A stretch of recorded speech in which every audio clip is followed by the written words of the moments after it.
Halo's elite armor system looks like a straightforward promise: color your way to power, but the color code hides how much authority actually depends on politics instead of rank. 13 distinct armor classes run from Cobalt infantry harnesses all the way to the black armor worn by an Arbiter, and every rung in between reshuffles who actually gives the orders. Each promotion just ties that warrior tighter to the people deciding what his service is worth. That's why today I'm breaking down all 13 elite ranks and armor types, and what each one actually says about power in the Covenant. Starting with the rank so low it's barely a title, worn by a warrior who could still break a human soldier in half. Minor elite.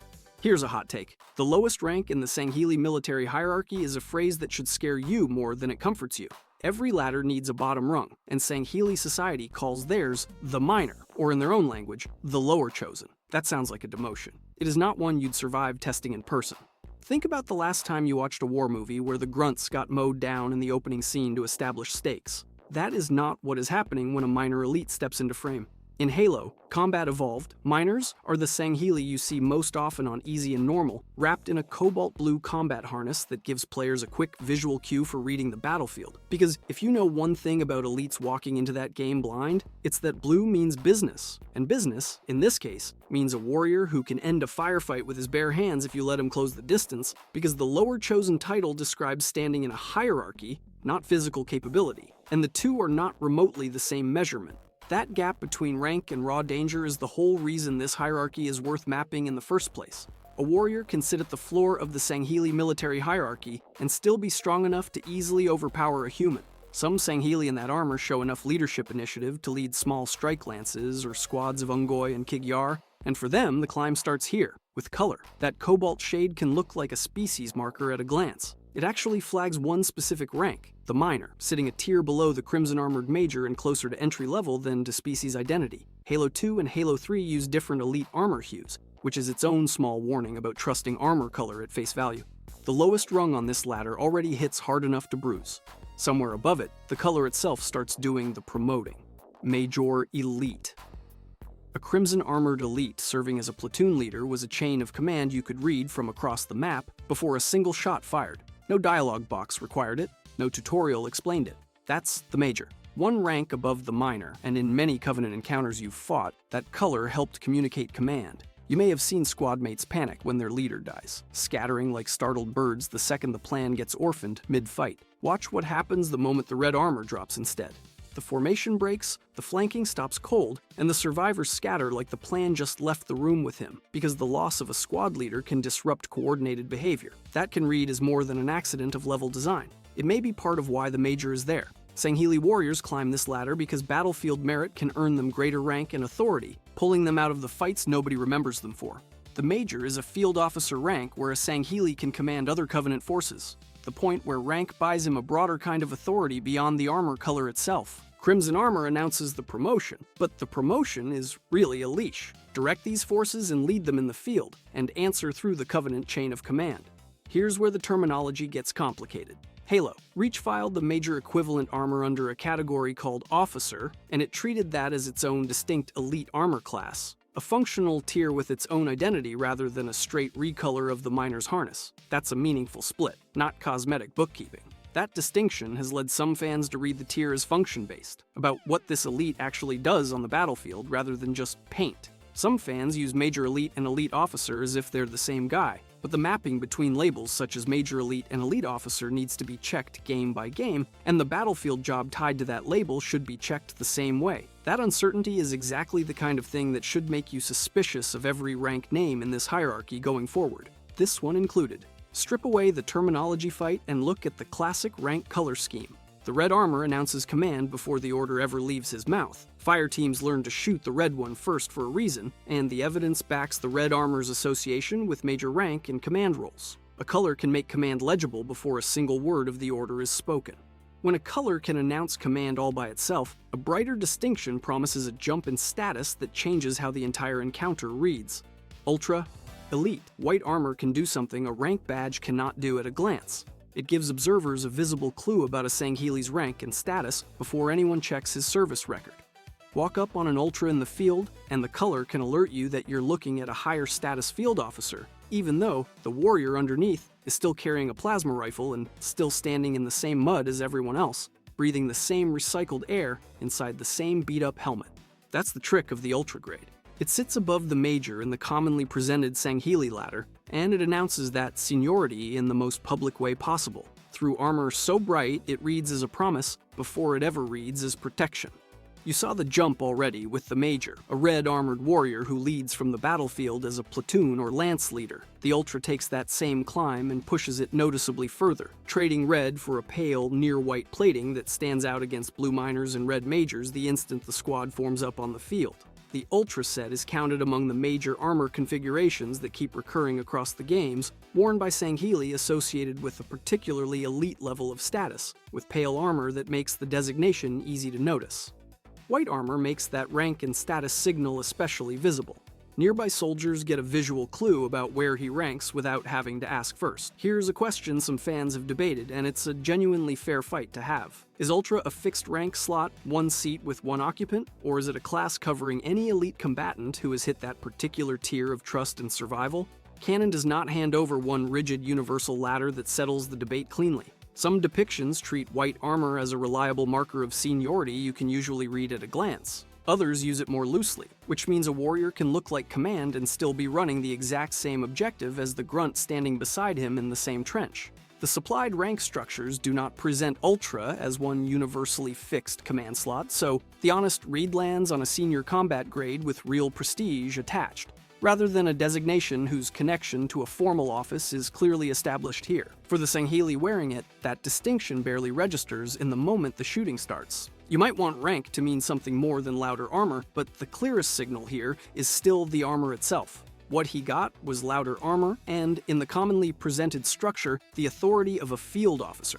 A brighter status marker raises a sharper question worth sitting with. What happens when the same piece of armor identifies a mission and a promotion at once? Ranger Elite. Give a Sangheili warrior a jetpack and a carbine, and you have not created a soldier. You have created a specialist trained to operate in hostile environments, including zero or low-gravity conditions. That is the Ranger's problem in one line, and it is why the armor stops looking like a promotion and starts looking like a job description.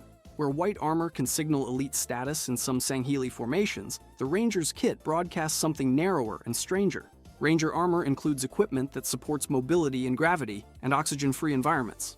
Sensor equipment that can help detect cloaked movement. A mission profile focused less on holding a line and more on covering ground conventional units cannot reach.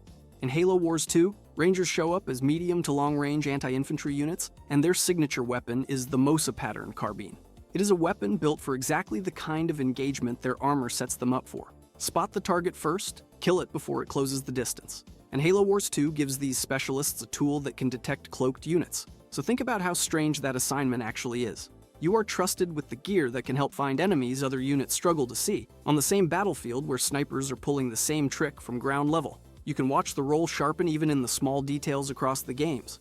Between Halo 4 and Halo 5, Guardians, the Ranger helmet loses its transparent face mask entirely, replaced by a solid orange plate. Halo 5 also leans harder on the Type 56D Needler as the Ranger's sidearm of choice, a quieter, closer range option that fits a warrior who spends most of a fight watching before striking. None of that changes rank. It changes what the armor is for. So where does that leave the warrior wearing it? Somewhere the Ultra's clean vertical ladder cannot fully explain. Some players treat Rangers as the next rung up, a straightforward step above Ultra on the same staircase. The stronger reading is messier and more interesting.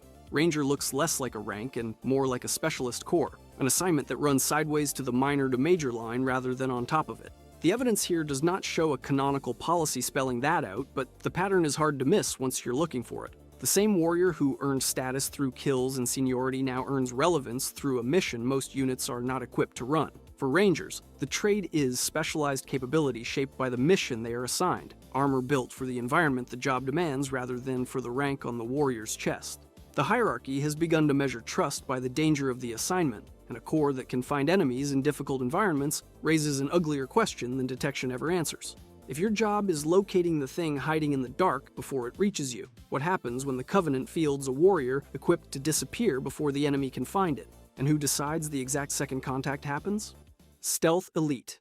Stealth Elites are built around concealment, using active camouflage to support infiltration and ambushes. That's the central point of the design. Concealment gives these specialists an opening to infiltrate and ambush, and it's the moment this hierarchy quietly branches. Rank still matters, but concealment makes the threat much harder to read.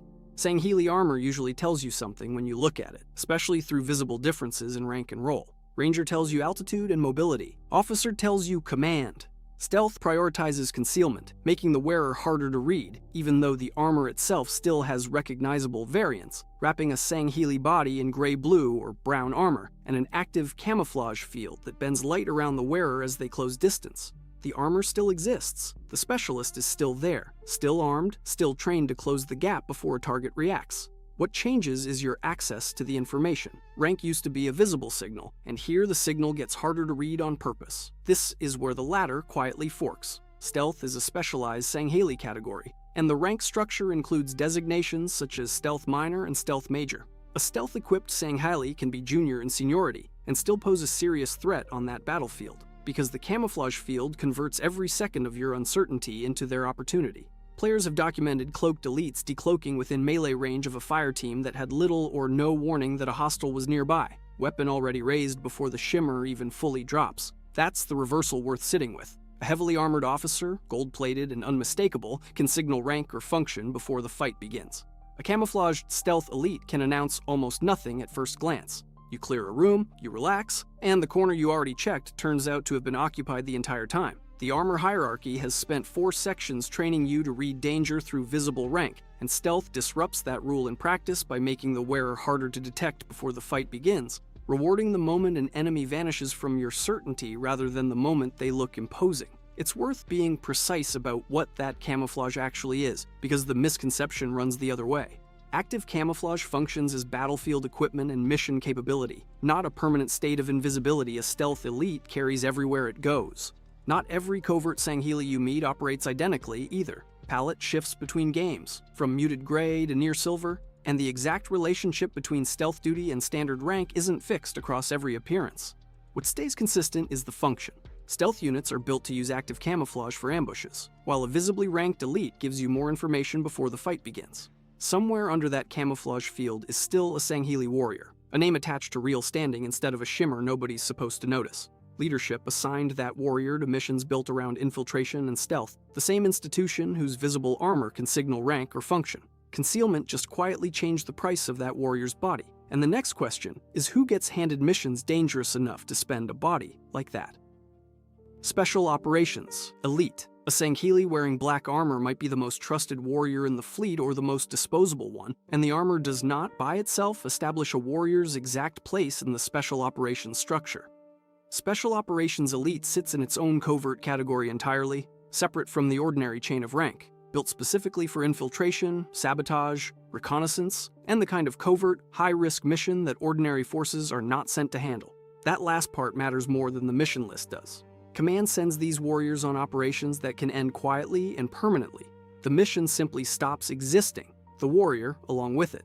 These missions can be among the most dangerous and difficult assignments in the Covenant. Inside that category sit actual job titles: Special Operations Officers running the planning, Commandos doing the killing, which means the black armor can hide a chain of command that is easy to miss. Zoom out further and the tradition gets stranger still. Silent Shadow, a branch of the Covenant's Special Operations Group, is led by a First Blade Officer, a commanding rank within the Silent Shadow associated with Sangheili Special Operations rather than the regular infantry structure. Think back to the ranks before this one, where a stripe or a helmet shape could give you some clues about a warrior's standing.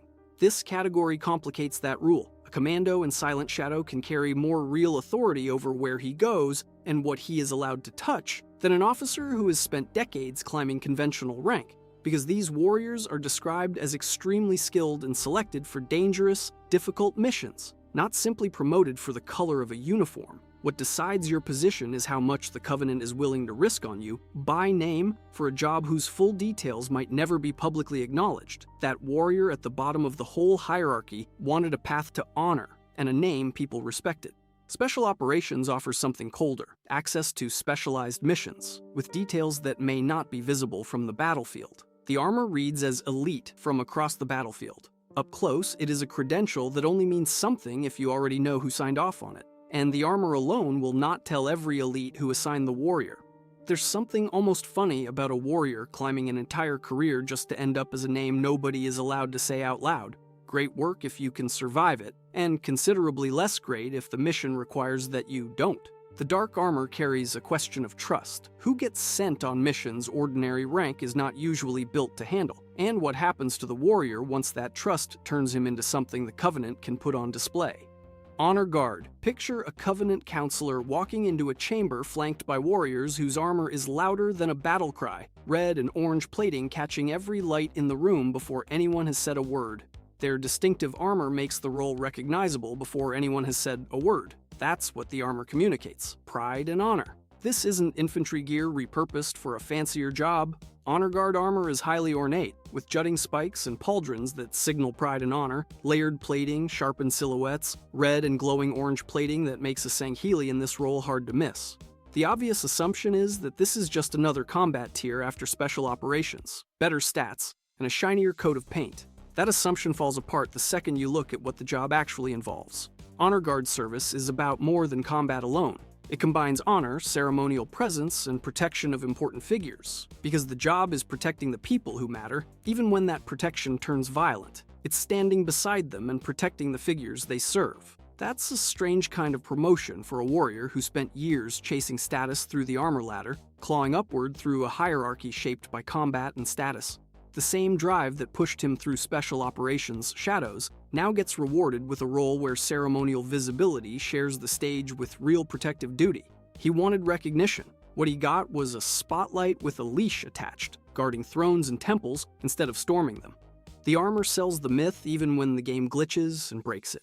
In Halo 2, on the level Gravemind, the Honor Guard counselor can spawn wearing the body armor of a light-class elite, a visual error that strips away the ceremonial shell and leaves the character looking like ordinary infantry standing in a role whose extraordinary appearance is part of the job, but never the whole job. Fans have argued for years about whether that glitch hints at some hybrid rank, a warrior straddling two offices at once. Nothing in canon supports a hybrid office, but the pattern is easy to follow. It's a documented glitch that gives the Honor Guard counselor light-class body armor and a randomized head, and that's actually the more interesting takeaway. How much of this position's presentation depends on the plating rather than the body underneath it? Strip the ceremonial armor away, even by accident, and there's just a Sangheili in generic gear standing where a symbol used to be. The Honor Guard's ornate armor contributes to the role's visual symbolism, and one buggy render on Gravemind makes that contrast especially clear. Somewhere above this stage-managed spectacle waits a role that fuses that same battlefield prestige with a purpose the Covenant treats as untouchable, sacred, worth building an entire office around. Zealot. Gold armor on a Sangheili marks a warrior whose military status is tied to religious authority. Zealot sits at that fusion point, where combat record and faith get welded into a single identity, and you see the color before you see the resume. That visibility is part of what makes the design work. The color suggests a warrior associated with both exceptional combat skill and deep religious devotion. The armor is a verdict rendered before the warrior even speaks.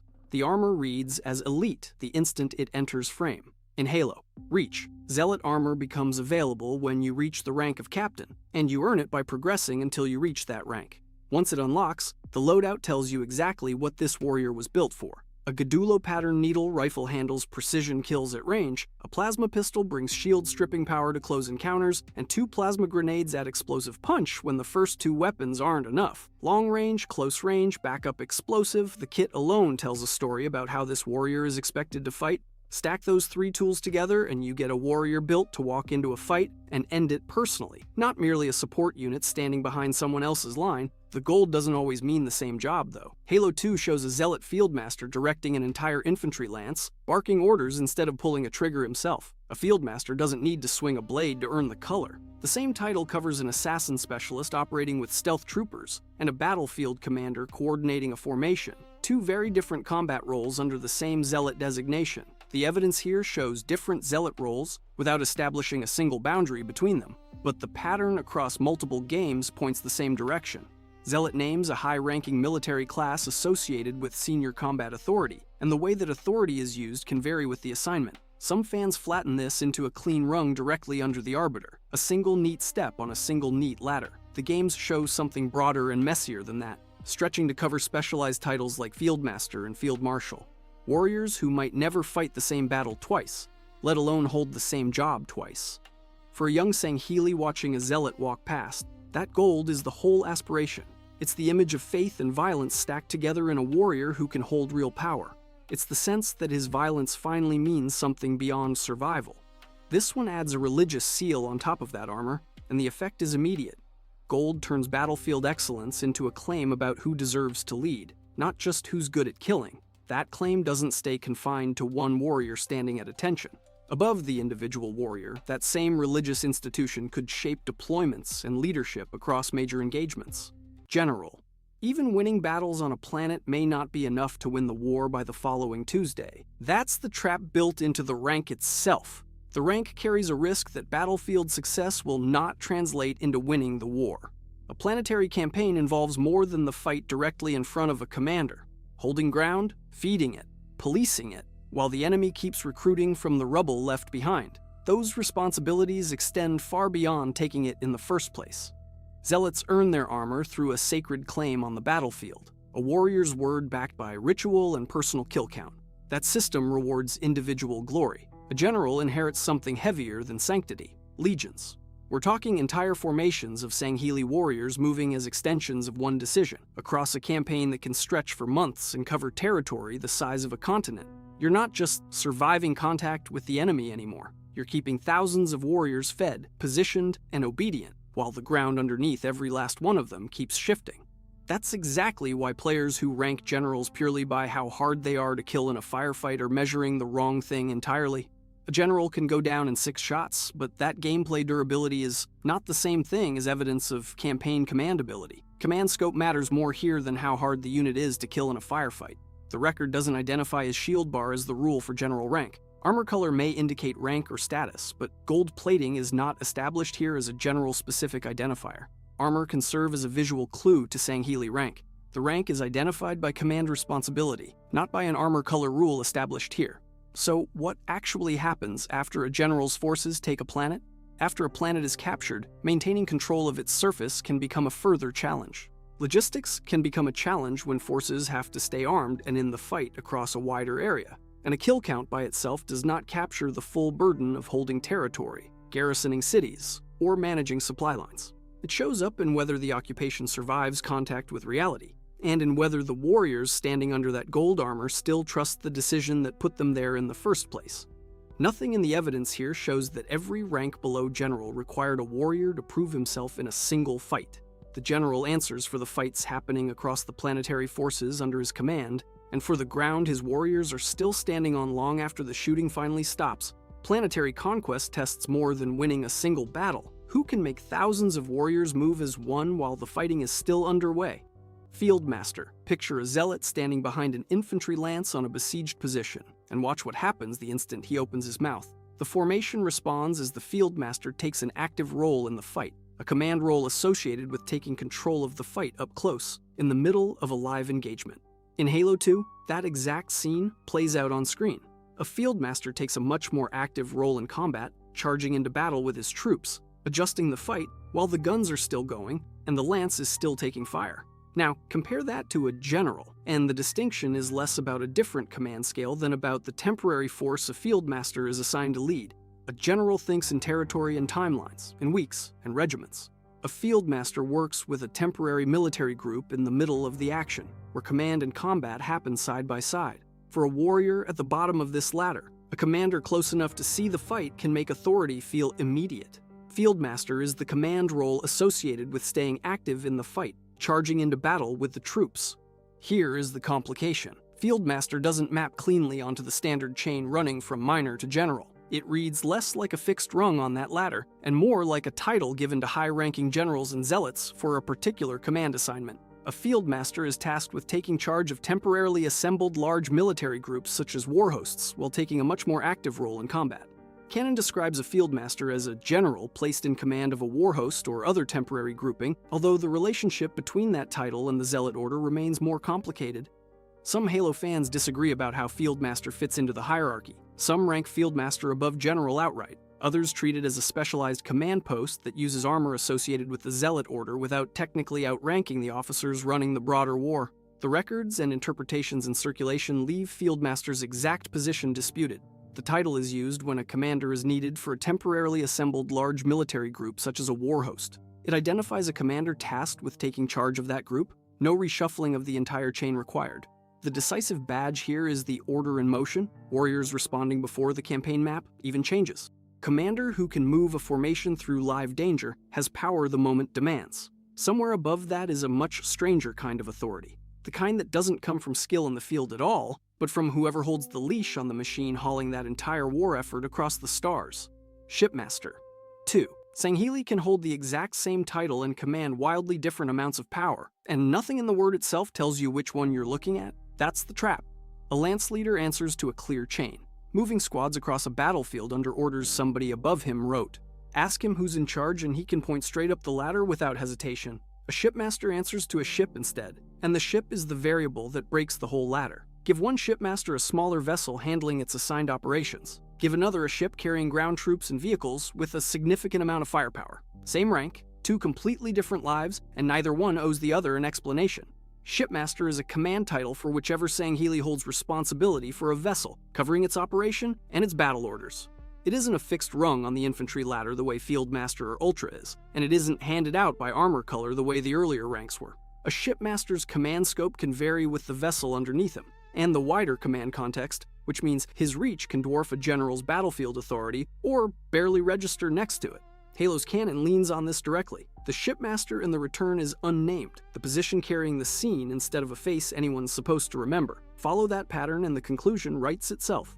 Two shipmasters can occupy genuinely different tiers of Covenant command, and assignment and mission scope can affect the ranking, while the title itself is not a fixed spot on a chart. One earns his post through decades of honor duels and boarding actions. The other gets handed a ship because his clan controls the shipyard that built it. Same word painted on both their armor. That's a serious upgrade from a lance leader barking orders at a squad. It's also a serious problem if you're the warrior standing on that ship's deck, hoping your captain's rank means what you think it means, because it might mean command of one ship, or in some cases a task force or fleet. Some fans try to place shipmaster within the Covenant hierarchy. The evidence doesn't cooperate. Command function is well documented across the games and books. The supplied evidence describes shipmaster as a role rather than a fixed formal rank, and fleet context can affect what a given shipmaster's word is worth. Please a prophet with a glassing and watch that same shipmaster's status jump overnight, so the ladder keeps bending. What happens when the platform under someone's authority stops being a ship and becomes the war itself? Counselor. A Sangheili can outrank the officer leading tomorrow's assault and never once set foot on the ship carrying him into it. That's the strange part of the counselor's chair. The part that doesn't click until you actually sit with it. You spend much of a Sangheili career navigating military and political ranks, with combat harnesses that vary by role, learning to read a shipmaster's harness across a crowded hangar bay just to know who to salute. And then you find out the real political power of a counselor sits in the High Council chamber, not on a battlefield. The counselor, also called the High Counselor in Covenant references, holds a seat on the Covenant's High Council. That seat puts a Sangheili in the same chamber as the Sanshayum who run the Empire's religion and its politics, both at once. That's the entire shift, and it's bigger than it sounds. Many of the ranks below this one are military or operational roles, with battlefield duties shaped by the Covenant's larger chain of command. This one sits on the Council itself, the governing body where Sangheili and Sanshayum representatives shared power. You've reached one of the highest political positions in the Covenant. The armor tells you before anything else does. Counselor harnesses stand out in pearlescent white, similar to the armor worn by Sangheili Ultras, ornate in appearance. The rank itself is political, but counselors are still capable warriors who commonly carry weapons. The energy sword most often, the plasma rifle when the moment calls for it. You could put a decorated shipmaster and a counselor in the same room, and the counselor's political position represents a higher authority than the shipmaster's fleet command. Military record doesn't buy this seat. Political standing does, and plenty of counselors carry real combat history without that history being the actual reason they're sitting there. It helps the resume. It's not the qualification. Think back to that warrior who just wanted a path toward honor, the one this whole ladder started with. He assumed the next rung up meant a bigger gun and a bigger ship, but the counselor is a political title rather than a straightforward battlefield promotion. The counselor's office proves that assumption wrong at the exact moment it stops mattering to him, because the counselor's promotion was not simply a battlefield promotion. It was about who gets to decide what the battlefield is even for, and that's a very different game with very different rules. So the question stops being who commands the fleet and starts being who commands the people who command the fleet. And that's where the hierarchy gets genuinely uncomfortable. The Counselor is among the Covenant's highest Sangheili political positions, while the Arbiter title carries greater cultural significance in Sangheili society and is treated differently from a standard political or military rank. Arbaidid Sirs. A Sangheili can spend a career climbing from minor to ultra to commander, doing everything the latter asks, and still watch a disgraced warrior be appointed Arbiter. That warrior didn't earn it through the ladder at all. He was given it to atone for his failures and sent on dangerous missions. The Arbiter is a separate office, granted under extraordinary circumstances, and the warrior who receives it may be disgraced first. In Thel's case, he fell into disgrace before being appointed Arbiter. Failed campaigns, botched command decisions, political disgrace severe enough to end a normal career. That's the resume. The armor associated with the title is distinctive, and Thel later wore custom-built ceremonial battle armor, a step up from the combat harness he carried as Supreme Commander, marking him as something the standard hierarchy doesn't have a slot for. What he gets in exchange is real. An Arbiter may wield substantial, sponsor-backed authority on the missions he's sent on, the kind involving uniquely sensitive and perilous work. That authority can be considerable because his mission comes from the Prophets and the authority they choose to give him, even though he has no fixed rank above ordinary field officers, because the office could put a disgraced warrior to work on the Prophets' dangerous missions. Send the ruined warrior into a mission that is perilous, daunting, and sometimes suicidal. And if he dies, the mission has claimed a warrior whose survival was never guaranteed. If he survives, it's bought back a weapon. The Arbiter is a separate mechanism, outside the normal ladder, for putting a disgraced warrior to work for the Prophets. Recognition, status, a path toward honor. The earlier ranks belong to the normal hierarchy, while the Arbiter's office operates outside that chain of command, and the title is where that trade gets made explicit, in public, with a name attached. Counselors granting it aren't rewarding a career so much as pointing an instrument, one that put a disgraced warrior to use as an instrument of the Prophets. As the Covenant's highest possible honor, but not a fixed place in its rank ladder, ceremonial armor marks the weapon leadership can use, turning a disgraced warrior into the Covenant's sanctioned instrument. If you enjoyed this video and want to see more, click the video on the screen now.